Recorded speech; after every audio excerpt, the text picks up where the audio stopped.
Welcome to a Halloween edition of Penny's Useless Facts of the Day. Today we're going to be talking about Halloween facts. You may or may not have known what the history behind the jack-o'-lantern is. Well, the jack-o'-lantern comes from an Irish legend of Stingy Jack. Legend has it that Stingy Jack invited the devil to have a drink with him, but Jack didn't want to pay for the drink, so he convinced the devil to turn himself into a coin. Instead of buying the drink, he pocketed the coin and kept it close to a silver cross in his house, preventing the devil from taking shape again. He promised to let the devil go as long as he would leave Jack alone for a year, and that if Jack died, the devil wouldn't claim his soul.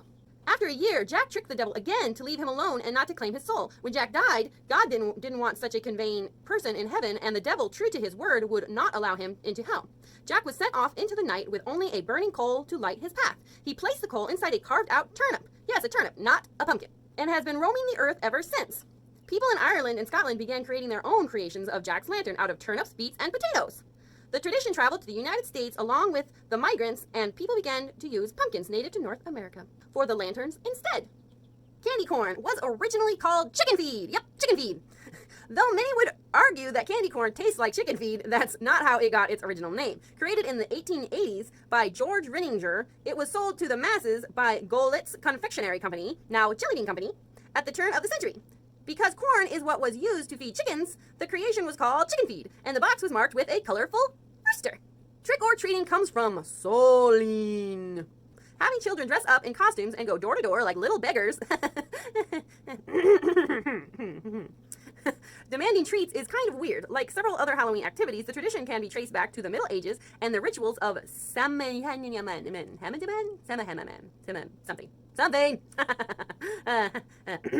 It was believed that phantoms walked the earth on the night of Samhain.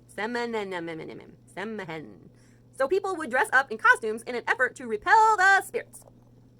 As the Catholic Church started supplementing pagan festivals with their own holidays, like All Souls Day, the act of souling became popular, and poor children and adults would go door to door dressed as spirits, accepting food in exchange for prayers. Interesting. Michael Myers, like from Halloween. Yes, Halloween. Okay, anyway. Michael Myers' mask is actually a William Shatner mask. Did you know that? I didn't know that. That's interesting. I had no idea. The classic 1978 horror film Halloween can be easily recognized in just one image. The psychotic Michael Myers in his iconic pale-face mask. Without a doubt, it's one chilling look that has struck terror into the hearts of partying teens and slasher flicks.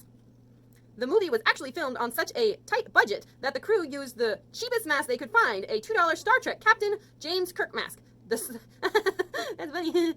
They spray painted it white and reshaped the eye holes, making William Shatner look incredibly creepy. Halloween originated from an ancient Celtic festival. Leave it to the Celts, right? Right? Yep. The Halloween we know today can trace its roots back to the ancient Celtic end of harvest festival of Samhain. It's something. Anyway, Google it. People would light bonfires and wear costumes to ward off evil spirits. In the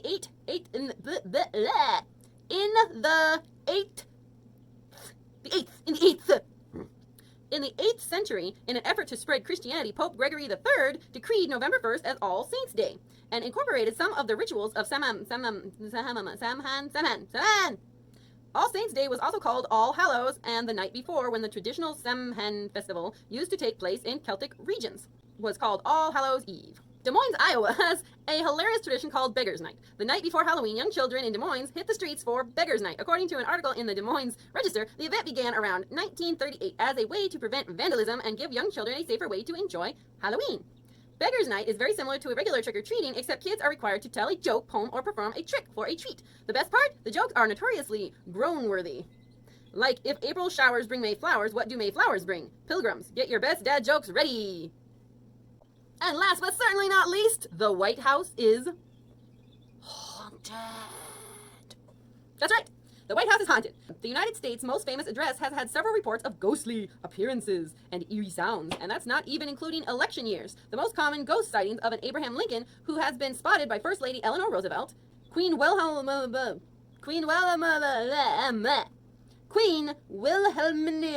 of the Netherlands, and Sir Winston Churchill. Other paranormal guests include Andrew Jackson, David Barnes, and Abigail Adams. So there you go, folks. I hope you enjoyed these Halloween facts from Penny's Useless Facts of the Day. Happy Halloween! Be safe out there! Don't eat too much candy! Okay, eat lots of candy. Lots of candy! Oh, dentists say that if you eat all the candy at once, it's actually better for your teeth. Maybe not your waistline, but it's better for your teeth. So remember, kids,